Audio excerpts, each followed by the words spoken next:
안녕하세요. 차원이 다른 부동산 콘텐츠 대왕부동산TV의 제동식입니다.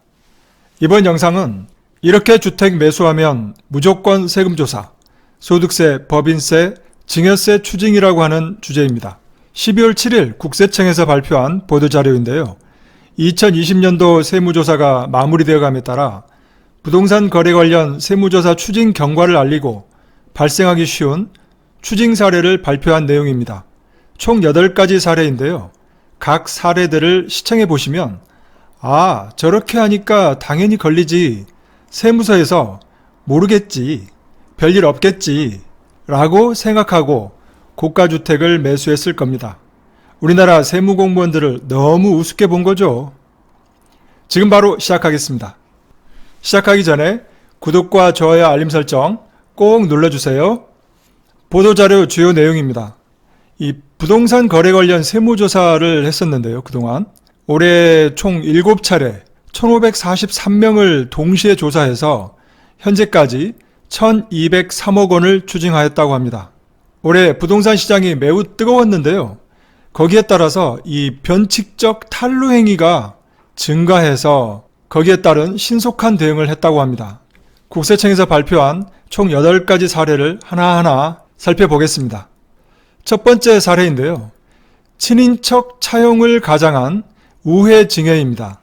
이 신고소득이 부족한 전문 자격사였던 이 사회초년생, 그렇다면 이 자녀인 사회초년생이 모아놨던 돈 거의 없었겠죠. 그런데 이 고가 아파트를 취득했다고 합니다. 과연 이 고가 아파트 취득 자금을 어떤 식으로 조달했는지 당연히 국세청에서는 들여다볼 수밖에 없죠. 그렇다면 이 수증자는 이 오촌 B와 차용증을 작성해서 이자를 지급했다라고 주장을 했었는데요. 그렇다면 이 B를 불러들였겠죠. 이 돈은 어디서 났는지 당연히 물어보겠죠. 그렇다면 B는 C에게 빌렸다고 하겠죠. 그렇다면 또 C를 불러들였겠고요. C는 D에게 빌렸다고 하겠죠. 그러면 결국 D는 이 수증자 A의 부친이었던 거죠. 그래서 C로 갔다가 B로 갔다가 다시 A로 온 이 우회 증여인 걸로 드러난 겁니다. 금전 차입을 가장한 증여세 탈루를 한 거죠. 증여세 땡억 원 추징을 했다라고 하는데요. 이 땡억 원의 가장 작은 금액이 1억 원이죠. 얼마 정도를 우회 증여하면 1억 원 정도가 나올까라고 한번 제가 계산을 해봤습니다. 우회 증여를 5억 원을 했고 신고 기한은 100일이 경과했다라고 가정해봤습니다. 그랬더니 증여세는 9천만 원이고 무신고 가산세가 1,440만 원이 나옵니다. 무신고 가산세는 이 증여세액의 20%인데요. 그러면 1,800만 원이죠. 그런데 1,440만 원이 나온 이유는 신고 기한 1개월 이내였다면 50%를 세액 감면해 주고요.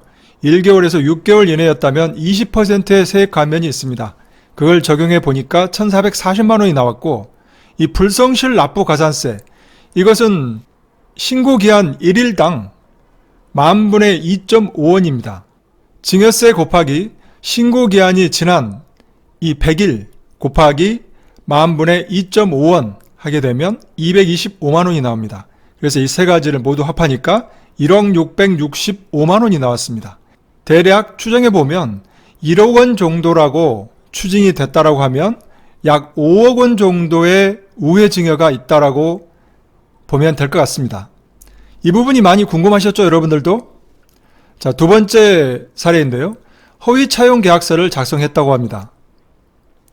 저소득 근로자인 자녀가 부친으로부터 이 30년 차용 계약을 했다고 합니다. 부친으로부터 차용받은 돈으로 고가 아파트를 취득한 거죠. 그래서 끝까지 이제 차용했다라고 주장을 했었는데요. 자, 그렇다면 이 저소득 근로자인 수증자가 30년 동안 반환할 이 금액이 과연 맞는지를 계산해 본 거죠. 하지만 허위 계약서 작성으로 드러났습니다. 그래서 증여세 땡억 원을 추징당했는데요. 이것 또한 한번 제가 궁금해졌습니다. 과연 얼마 정도를 차용을 했다라고 했을 때 30년 동안이나 상환을 못할 정도인지 이렇게 나오더라고요. 자녀의 연소득이 약 2,500만 원 정도라고 하고 차용을 5억 원 하고 이자를 2.6%라고 가정해보면 이 연소득 2,500만 원 중에 최소 생활비 약 1,000만 원은 쓰겠죠. 월 80만 원 정도인데요. 이 정도는 최저 생활인 거죠. 그랬을 때 연상환은 원금 1,200만 원, 이자 1,300만 원 정도, 그러면 2,500만 원이 되죠. 5억 원에 대한 이자 2.6%는 1,300만 원입니다. 이렇게 계산을 해보면 실제로 이 30년 동안 상환은 불가능합니다. 결국 부녀지간의 차용계약서 자체가 허위였던 거죠. 증여로 인정이 된 겁니다. 그래서 증여세는 앞에서 살펴봤던 것처럼 5억 원을 증여했다라고 하면 1억 665만 원 정도가 나옵니다. 세 번째 사례입니다. 아파트 취득자금과 전세자금을 모친이 다 대신 지급한 겁니다. 이렇게 된 건데요. 이 신혼부부죠. 소득이 많지 않은 근로자 부부인데요. 모친이 전세자금을 수억 원을 줘서 전세 수억 원에 거주하고 있고, 그리고 이 고가 아파트 땡땡억 원이라고 돼 있죠. 고가 아파트를 갭 투자해서 취득한 겁니다. 그렇다면 전세자금 수억 원, 갭 투자자금 수억 원을, 그러니까 딸과 사위겠죠. 자녀와 자부니까 딸과 사위에게 준 겁니다. 결국 증여세 땡억 원을 추징당했습니다. 금방 드러날 일인데요. 이렇게 젊은 신혼부부가 무슨 돈이 있어서 수억 원의 전세에 거주하고 이 고가 아파트, 땡땡억 원의 고가 아파트를 살 수 있겠습니까? 자, 네 번째 사례입니다. 허위 차용 계약서를 작성해서 전세 자금을 수중한 내용입니다. 이건 아버지가 딸에게 수억 원을 증여해서 수억 원짜리 땡땡억 원, 그러니까 10억 원이 넘나 보네요.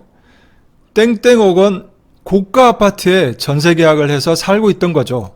하지만 이 두 사람은 허위 차용증을 작성을 했던 겁니다. 고액의 전세 자금으로 증여세를 탈루한 거죠. 그래서 마찬가지 증여세 땡억 원을 추징당했다고 합니다. 신고소득이 미미한데 어떻게 전세 계약을 땡땡억 원의 이 고가 아파트에 살 수 있겠습니까? 한눈에 봐도 금방 알아보겠습니다. 다음은 다섯 번째 사례입니다. 이 사업소득의 세금 탈루로 고가 부동산을 취득한 경우입니다. 이 유아 스포츠 클럽을 운영을 했다고 합니다. 이 사람이. 그런데 이 수강료를 계좌이체를 현금으로 받은 거죠. 이 수강생 부모로부터요. 그리고 국세청에는 소득 금액을 누락시킨 겁니다. 그러니까 소득세의 누락인 거죠. 이 스포츠클럽 운영자 대표는 고가 부동산을 취득한 겁니다. 사업소득은 매우 적게 신고를 했나 봅니다. 소득세 땡억 원, 과태료 땡억 원을 추징당했다고 합니다. 다음은 여섯 번째 사례인데요. 사업소득의 세금 탈루로 고가 아파트를 취득한 경우입니다. 이 대표자가 운영하고 있는 법인 학원이 있었고 개인 학원이 있었습니다. 이 영어 학원이었나 봅니다. 근데 이 영어 강의를 하면서 이 수강료를 개인 계좌로 받은 거죠. 그런데 이 대표자의 신고소득은 매우 미미하게 소득 신고를 했나 봅니다. 그런데 이 대표자는 고가 아파트를 취득한 거죠. 땡땡억 원 정도는 됐겠죠. 그러니까 결국에는 국세청에 세금 탈루가 드러나서 소득세 땡 1,000만 원, 법인세 땡 1,000만 원을 추징당했다고 합니다. 일곱 번째 사례입니다. 마찬가지 사업소득 세금 탈루로 자녀에게 증여한 사례인데요. 이 부친은 축산업을 했었는데요. 이 축산업을 하면서 수입 금액을 현금으로 받은 거죠. 그래서 부친이 자녀에게 현금 증여를 했고 이 자녀는 고가 아파트를 취득한 겁니다. 근데 이 자녀는 자력 없는 연소자였던 거죠. 아니 무슨 연소자가 뭐냐면요. 미성년자를 말하는 건데요. 대략 만 18세 이하 소득이 거의 있을 수 없는 그런 나이를 말하는데요. 이 고가 아파트를 취득한 게 당연히 이상한 거죠. 조사를 해보니까 부친이 자녀에게 현금 증여를 했죠. 그래서 결국 증여세를 추징당했고 또 이 부친의 축산업의 수입 금액을 신고 누락해서 소득세 수천만 원을 추징당한 사례입니다. 딱 봐도 이 자녀가 소득이 없는데 어떻게 이 고가 주택을 샀겠습니까? 마지막으로 8번째 사례인데요. 다수의 주택과 상가를 취득한 경우입니다. 이 경우에 이 자녀에게 편법 증여한 거죠. 엄마가 자녀에게 무통장 입금을 해주고 또 제3자, 거래처 이런 사람들이 또 자녀에게 무통장 입금을 해주고 그래서 이 돈을 가지고 다수의 주택과 상가를 산 겁니다. 근데 이 자녀는 무직과 무소득 자녀였던 거죠. 아니 직업도 없고 소득도 없는데 어떻게 이렇게 많이 주택과 상가들을 취득할 수 있었겠습니까? 당연히 세무조사 대상이 됐겠죠. 그래서 증여세 땡억 원을 추징당했습니다. 만약에 이 땡억 원이 1억 원이 아니고 2억 원 이상인 경우라면 과연 얼마를 이렇게 증여를 한 경우에 편법 증여를 한 경우에 나올까 또 궁금해졌습니다. 그래서 한번 계산해 봤는데요. 증여를 이 편법 증여한 금액이 10억 원이라고 하면 기한은 100일을 경과했다라고 가정해 봤습니다. 그러면 증여세는 2억 4천만 원이고 무신고 가산세 마찬가지 20% 세액 감면하면은 3,840만 원이고요. 100일이 지났으니까 납부 불성실 가산세는 600만 원입니다. 그래서 총 증여세 추징금은 2억 8,440만 원이었습니다. 앞에서 말씀드린 이 증여 금액이 5억 원이라고 했을 때는 1억 600만 원 정도 됐었죠. 그런데 이 증여 금액이 2배로 올라가는데 증여세 추징 금액은 약 3배로 올라가고 있네요. 엄청나게 많은 금액입니다. 지금까지 국세청에서 발표한 부동산 거래 관련 다양한 유형의 변칙적 탈루행위에 대하여 총 8가지 사례를 말씀드렸습니다.